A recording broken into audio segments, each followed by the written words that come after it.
Well, good afternoon, everybody. We just had a very frank conversation with the Senate and House Democratic leadership. Look, the principle at stake here is very simple. We have disagreements about tax policy, but you don't shut that government down.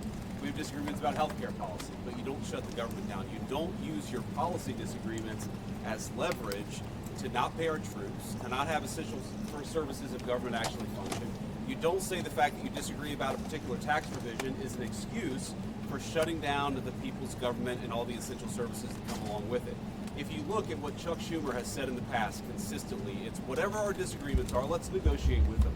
Let's talk about them. Let's figure out a bipartisan solution, but you don't shut the government down. In other words, you don't put a gun to the American people's head and say, unless you do exactly what Senate and House Democrats want you to do, we're going to shut down your government. That's exactly what they're proposing out there.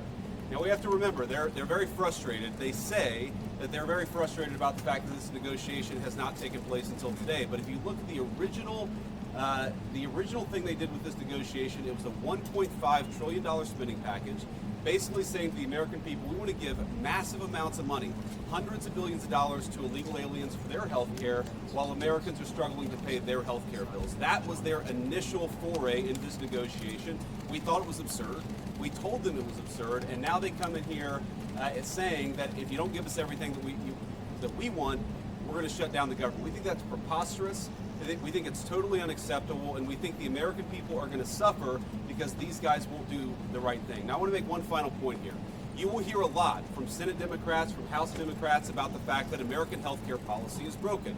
Well, we know that American health care policy is broken. We've been trying to fix it for the 8 months that we've been in office, but every single thing that they accuse about being broken about American health care is policy the Democrats have supported for the past decade. So if they want to talk about how to fix American health care policy, let's do it. The Speaker would love to do it. The Senate Majority Leader would love to do it. Let's work on it together. But let's do it in the context of an open government that's providing essential services to the American people. That's all that we're proposing to do. And the fact that they refuse to do that shows how unreasonable their position is. I think we're headed to a shutdown because the Democrats won't do the right thing. I hope they change their mind, but we're going to see. I'll let the Speaker say a few words. Thank you, Vice President Vance. I want to thank the President as well. They showed strong leadership today. They invited the four leaders over here because the President is operating in good faith, and he demonstrated that very well.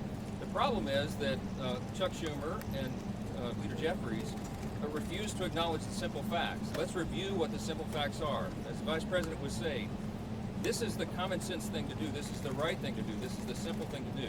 By way of review, the House is getting back to the way the regular appropriations process is supposed to work. 12 separate appropriations bills passed through the House Appropriations Committee, 3 off the floor. The Senate doing their work as well. All this in bipartisan fashion, by the way. They passed 3 bills in the Senate. Those bills don't match up exactly. So for the first time in years, since 2019, you have a conference committee that is being constituted between the House and the Senate. This is the way a bill becomes a law. They work out the differences. All this is happening in bipartisan fashion. The problem is we run out of clock. September 30th is the end of the fiscal year, so we need a little more time. So what we did in the Republican majority is the right, responsible, simple thing. A clean, continuing resolution, a short-term, nonpartisan continuing resolution. It's only 24 pages in length. Leader Thune has a copy if you want to see the exhibit. There's nothing partisan in here. No policy riders, none of our big party preferences, because we want to do the right thing by the American people and allow more time for negotiation.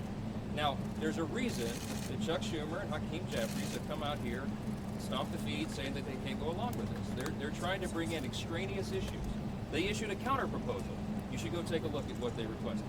$1.5 trillion in new spending that is unrelated to the ongoing appropriations process. They wanted to, as you said, restore taxpayer-funded benefits. Okay, hard-working taxpayers in America. They want to take your funds and give that for benefits to illegal aliens. They want to restore that because we got rid of it. They want to prop up left-leaning media outlets. $500 million they threw in on top of that. $1.5 trillion on a 7-week stopgap funding measure.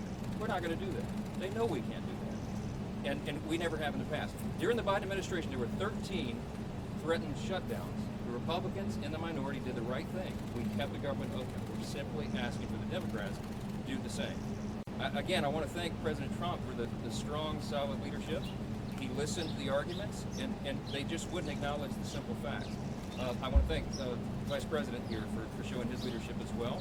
If the Democrats make the decision to shut the government down, the consequences are on them, and I think it's absolutely tragic. We've never said that was a good idea. We never believed it is. And I want you to remember, when we voted in the House, we passed it out of the House.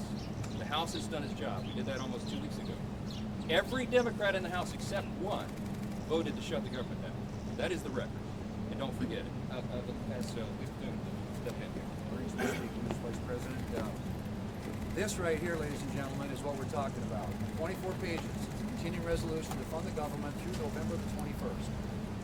I don't know where they're saying this is some huge partisan thing. This is something we do fairly routinely.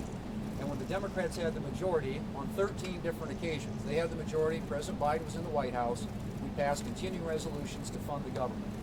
This is purely and simply hostage taking on behalf of the Democrats. Republicans are united. House Republicans, Senate Republicans, President Trump. The House has passed a clean funding resolution to fund the government until November the 21st.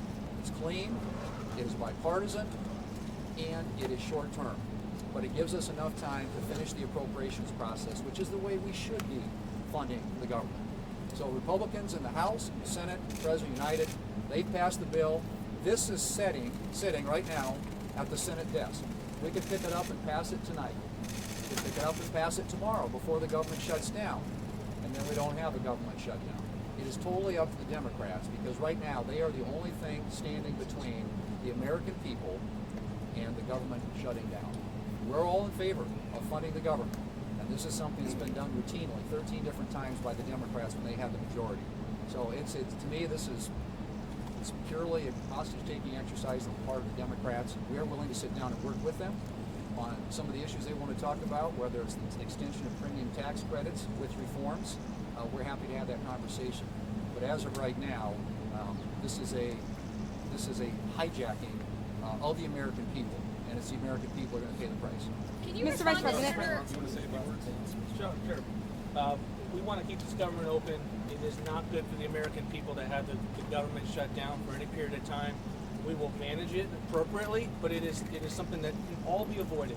It can all be avoided by accepting a reasonable position, which is what the House has passed and what sits at the Senate desk, which is to continue to fund the government with a short-term continuing resolution.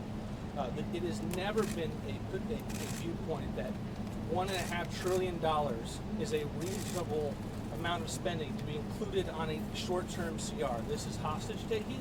It is not something that we are going to accept, and we hope that the Democrats come back to the brink, fund this government, and allow us to move forward. Thank you. Great. Mr. Vice President, so just to be clear, is there room for negotiation here with Democrats? And you mentioned you believe that we are headed toward a government shutdown. Is the federal government preparing to fire federal workers if the government does indeed shut down? Well, first of all, we have to keep essential services functioning as well as possible if the Democrats shut down the government, and Russ has been tasked with making sure that's possible. Now, you asked about negotiations. One of the things I admired about the president, but frankly the entire team's approach during the conversation we just had with Chuck Schumer and Hakeem Jeffries was, they have some crazy ideas. Giving taxpayer money to illegal aliens for health care, that's a crazy idea.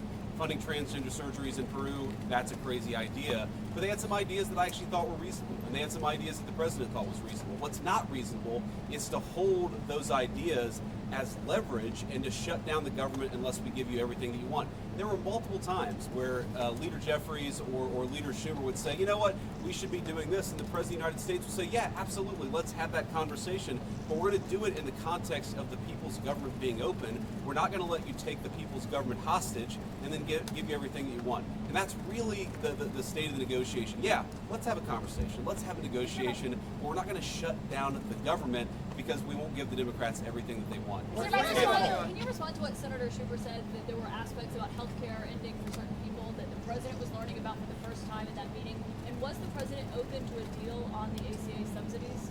Well, I'm highly skeptical that the president was learning about it for the first time, thanks to Chuck Schumer. But what I will say is, look, we have put a $50 billion rural hospital fund into the big beautiful bill that we passed a few months ago, because we know that under Biden administration's policies, there are a lot of small town hospitals, a lot of rural health care that was getting shut down and that was struggling.